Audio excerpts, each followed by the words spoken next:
2시간 전에 마감한 트레이더가 생생하게 전하는 글로벌 마켓 리뷰 델타1입니다. 나스닥도 또 신고가, S&P도 다우도 계속 신고가.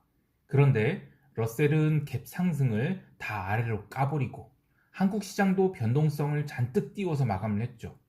그리고 오늘 발표된 경제 지표들 모두 엄청난 서프라이즈가 나왔는데 웬일로 미 국채를 포함해서 글로벌 채권들이 급등을 합니다. 뭔가 설명이 잘 되지 않는 상황이죠. 그래도 시장의 맥을 한번 짚어보도록 하겠습니다. 먼저 아시아 세션 갑니다. 코스피는 나스닥 약세에도 그닥 갭다운이 강하지는 않았어요. 왜냐면 현물이 강세로 출발했기 때문이죠. 그래도 초반에는 부단히 누르려고 했는데 이 외국인들입니다. 외국인들이 선물을 1000계약가량 매도를 쌓으면서 베이시스도 다시 마이너스 0.9포인트까지 눌러대면서 시장을 틀어막으려고 시도를 했죠. 그런데 오늘 코스피 파생시장은 전쟁터였어요. 바로 백전도장이 슈퍼 파생개미와 외국인 간의 포지션 싸움인데요. 외국인들이 오늘 아래로 누르려고 했는데 여의치 않자 선물을 마이너스 1000억에서 3000억을 사버리죠. 그래서 순매수하면서 지수를 10시 15분까지 급등을 시켜버립니다. 그러자 변동성이 살아나 버렸어요. 그리고 홍콩 시장이 또 열리면서 지수가 밀렸는데 그러니까 또 외국인들이 다시 선물을 팔아버렸죠. 그러면서 현물은 그래도 꾸준하게 매수를 합니다. 결국에 베이시스가 제법 눌리면서 다시 전일 종가권까지 내려왔는데 거기까지 내려오자마자 거래량이 확 줄어버려요. 그리고 더 이상 밀리질 않았죠. 그러자 오후 1시 이후에 외국인들이 또 선물 매도를 또 빠르게 감아 올려버립니다. 그러면서 베이시스를 이제 또 당기기까지 합니다. 문제는 그렇게 오후 1시까지는 이렇게 왔다 갔다 외국인들이 이제 변동성을 선물을 이제 흔들었는데 그 다음은 이제 오후 1시 이후에는 개인들이 풋옵션을 대량으로 매수를 하기 시작해요. 오후 1시부터 무려 133억 원이 풋옵션을 마감 때까지 매수를 했는데 물론 선물 매수도 막판에 더 늘려서 3천억까지 매수를 했습니다만 개인들이 근데 단순히 개인들이 선물 매수에 대한 해지로 풋을 133억이나 샀다는 것은 좀 의외입니다. 따라서 이것은 기존에 쌓아왔던 대량의 풋 매도에 대한 레이쇼 스프레드 전환이 아닐까 생각을 해봐요. 이게 무슨 얘기인가 이해가 좀 어려우신 분들 있을 것 같아서 좀 간단히 해설을 하면 그동안 개인들은 풋옵션을 매도를 했어요. 그러면서 시장이 상승에 베팅을 해오고 변동성 축소에 베팅을 해왔습니다. 그런데 오늘은 시장이 상승하더라도 손실이 없게 하고 또 하락을 한다 하더라도 급락이 나오지 않을 것에 베팅을 했다라는 것으로 전환을 한 거죠. 그러니까 하락은 나올 수 있는데 급락은 없다. 뭐 그렇게 포지션을 잡았다라고 할 수 있어요. 물론 조금 이해가 안 가는 부분이 몇 가지가 있는데 우선 지금 레이쇼 스프레드로 전환하기에는 잔존이 너무 많이 남아있죠. 그래서 레이쇼 스프레드의 득이 별로 없는 상황입니다. 또 시장이 얼마든지 급등을 할 수도 있는 상황인데 급등이 나오면 풋 레이쇼는 월물 초반에는 델타를 전혀 못 따라가죠. 그래서 이거 왜 이런 포지션을 짰을까 이해가 잘 가진 않습니다. 물론 개인 포지션 전체가 하나의 개인이 아니기 때문에 러프한 해석이 좀 의미가 없습니다만 어쨌든 외견상으로는 저 개인이 대량 품매수가 무슨 의미일까? 그냥 외견상으로는 레이쇼 스프레드 같은 게 레이쇼로 전환 품매도 네이키드를 레이쇼 품매도로 전환했다라고 보긴 하지만 외견상 그렇습니다만 그닥 실익이 없는 그런 포지션이기 때문에 좀 이해가 안 갑니다. 결국 개인이 오후 1시 이후에 대량이 그 풋옵션을 매수하면서 옵션 변동성이 급증을 해요. 그래서 등가격 양옵션이 무려 0.8포인트가 넘는 상승을 했어요. 양옵션에 이렇게 빨간색이 돌면 이번 지난달과는 좀 다른 위아래 크게 흔드는 시장이 될 것 같다라는 생각이 들어요. 실제로 시장 위치도 여기서 막 치고 올라가기에는 부담스러운 위치이기도 하죠. 그래서 저는 이번 월물, 그러니까 5월물이기 때문에 월초에는 거의 이제 지금 5주차 월물에 이제 첫 번째 주가 지금 거의 다 끝나가는데 이번 당연히 없고 다음 주에도 푸시 바로 시세가 나오진 않고 계속 위아래에서 변동성을 빼든지 아니면 오히려 위로 슈팅 막 줬다가 다음 주부터 다다음 주죠. 그러니까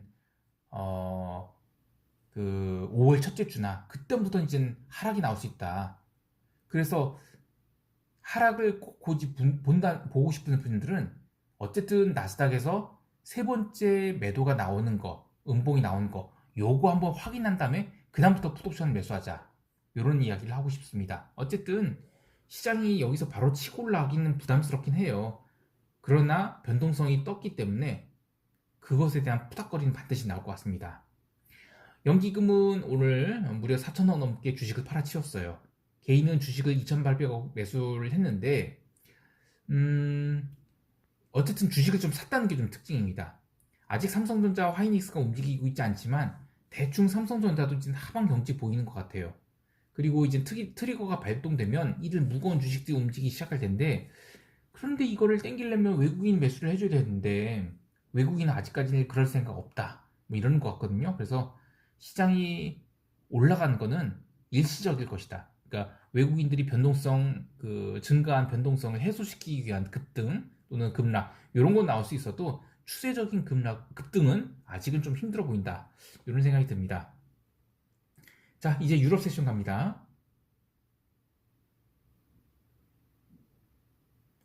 유럽은 독일을 또 15,250포인트, 거의 껌딱지를 붙이는 그냥 변동성을 죽이는 하루였어요.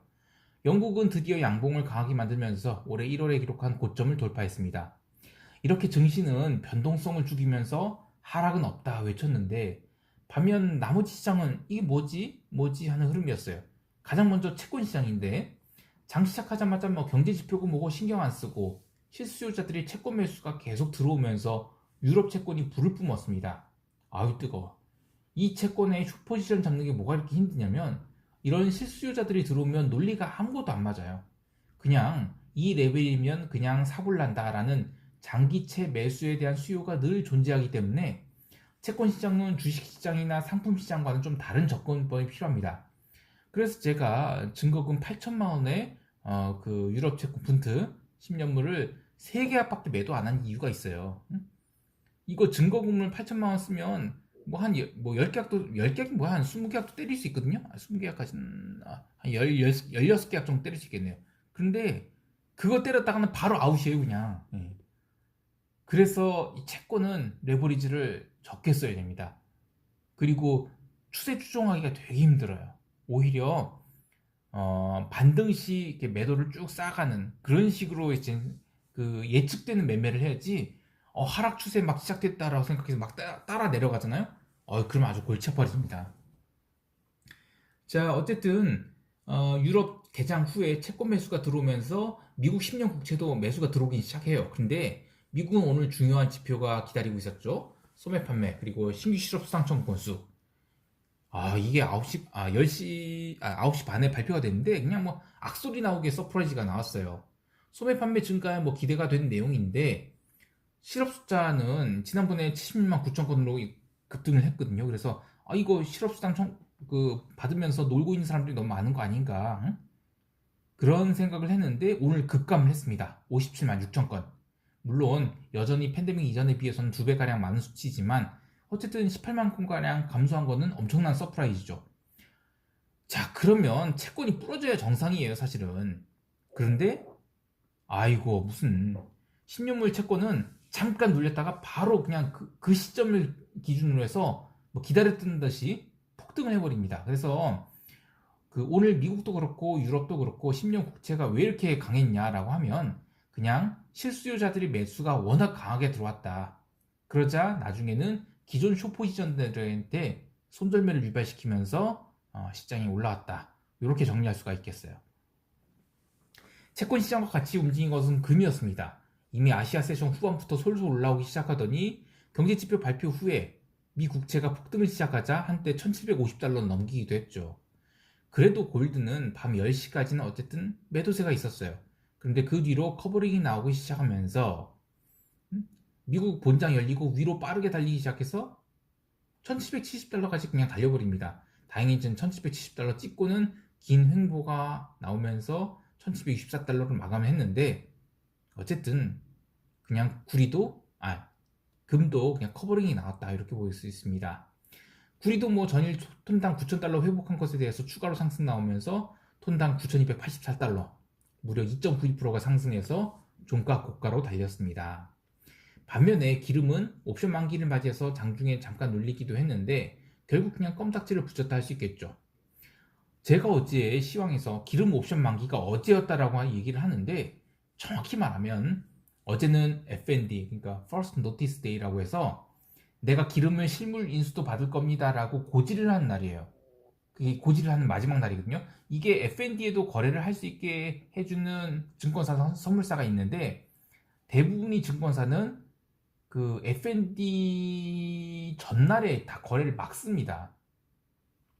그래서 이제 그 최종 거래일이랑 만기일을 구분해서 최종 거래일까지만 거래하고 만기일에는 아예 거래를 못하게 막아놔 버렸죠. 근데 되는 데도 있긴 해요. 어쨌든 오늘 기름은 그냥 안 움직이고 옵션을 죽였다 정도로 이야기를 하겠습니다. 여기까지 하고 미국 세션 갑니다.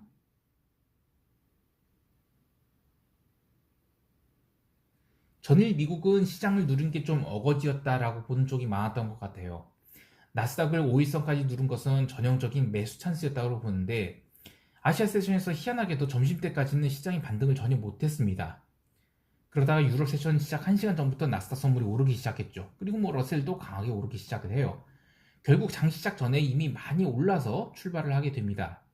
그런데 오늘 시황 나오는 거 보면 뉴욕 증시는 뭐 기업 실적과 지표 개선의 환호에서 다우가 34,000 돌파 마감 이런 식으로 꼭지를 잡았어요. 참 이게 웃긴 게 사실 이미 장 시작 전에 이미 갭으로 상당량 올라와 있었습니다. 경제 지표가 발표 나오기 전에 이미 많이 올라왔다는 얘기예요. 그리고 개장 전에 실적 발표한 그 BOA 그리고 시티그룹은 서프라이즈가 나왔어요. 그런데 오히려 주가는 밀려버렸습니다. 따라서 실적 때문에 오른 것도 아니고 또 경제 지표가 잘 나와서 오른 것도 아니고 그냥 제가 트레이더 입장에서 보면 유럽 시장에 들어온 대량의 숏 커버링성 매수 이런 게 지수 선물을 골고루 끌어올렸다. 그리고 정작 본장에서는 지수가 오르긴 올랐는데 아주 짜증나게 지그재그로 올랐다. 그리고 러셀은 오히려 두드려 맞았다. 뭐 이런 식으로 얘기를 하고 싶습니다. 개별 종목 보면 기술주들이 골고루 반등을 했어요. 그런데 코인베이스 주식은 하락을 했죠. 그리고 빌황 주식들 오늘도 죄다 얻어맞았습니다. 그나마 빌황 주식 중에 이 파페치라고 있어요. 이거 명품 매장이죠. 명품 온라인 샵인데 얘는 그동안에 그래도 나름 버텼거든요. 근데 오늘 밀려서 끝나버렸어요. 그래서 이거 보면 시장 한숨 나오긴 해요. 그런데 저는 대량 거래는 일단 끝난 것 같거든요. 그래서 냉정하게 보면 오버행 이슈는 끝났다. 근데 이제 모멘텀이 부족하다. 이렇게 보고 있습니다. 그런데 이제 시장이 전체가 꺾여버리면 모멘텀이고 뭐고 다 꺾여버리는데 이제 4월도 절반 가고 있죠. 그래서 4월에 이들 종목이 빌황 주식들 반등에 성공할 수 있을지 장담은 할 수는 없어요. 하지만 사볼 만한 가격대에 온 것은 맞다라고 보고 있습니다. 그래서 나눠서 굳이 산다면 나눠서 한번 사보면 좋겠고요. 그 외에 오늘 제약바이오 주식들 강세였습니다. 이것도 해당 섹터가 워낙 오랫동안 쉬어서 그런 거지 특별히 모멘텀이 있어서 오른 것은 아니라고 봅니다.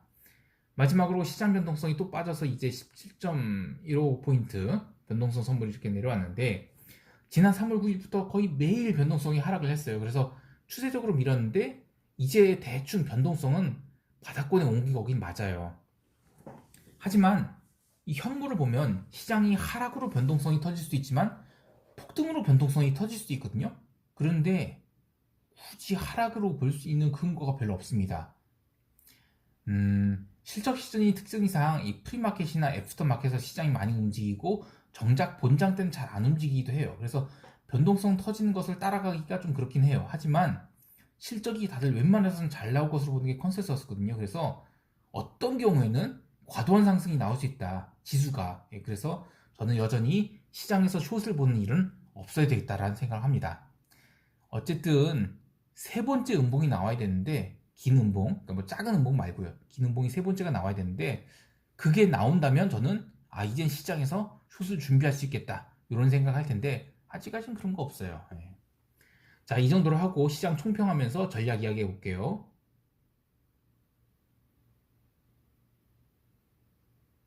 우선 코스피 시장은 변동성이 급등했기 때문에 이 변동성을 실현하려는 흐름들이 나올 것 같아요. 야간 옵션에서 433.30포인트까지 올라왔는데 프리미엄이 하나도 안 빠졌거든요. 그래서 프리미엄이 빵빵하게 달라붙은 양 옵션들이 어떤 형태로 변동성을 실현할 것인지 잘 관찰해야 되겠습니다. 기본 시나리오는 한 번쯤은 저는 급등이 있을 것 같아요. 그리고 그러려면 외국인들이 현선물 지속적인 매수가 들어와야 되겠죠. 그리고 만약에 이제 변동성 매도가 들어오려고 한다면 시장은 434에서 430 박스로 다시 회귀를 할 것 같은데, 그런데 굳이 우리 시장에서 장 초반부터 변동성 매도를 줄지 안 줄지 모르겠어요. 준다면 지수는 눌림이 나올 것이고, 그렇지 않다면 한 번 슈팅이 세게 나올 것이다. 그래서 저는 아직은 숏을 추세적으로 잠자, 이거는 담자라는 말은 못하겠습니다. 해외 시장은 전반적으로 애매한 위치로 끝나서 포지션을 딱히 잡을 만한 게 없어요. 근데 이제 변동성 너무 많이 빠진 거 아니냐? 그래서 변동성 선물, 그러니까 빅스 선물에 대해서 매수를 생각하시는 분들이 있을 것 같아서 그분들한테 말씀드리면, 현재 거래되는 빅스 선물은 4월물로서 다음 주 수요일이 만기래요. 그래서 이번 물보다는 다음 물을 좀 봤으면, 5월물을 봤으면 좋겠는데 5월물은 아직도 20포인트에서 거래되고 있거든요. 그래서 저는 이번 주보다는 다음 주 수요일 이후에 빅스 선물을 5월물로 분할해서 매수하는 것을 추천해 드립니다. 오늘도 시장 대응 잘 하시고요. 항상 리스크 관리 잘 하시기 바랍니다. 이상 델타원이었습니다. 감사합니다.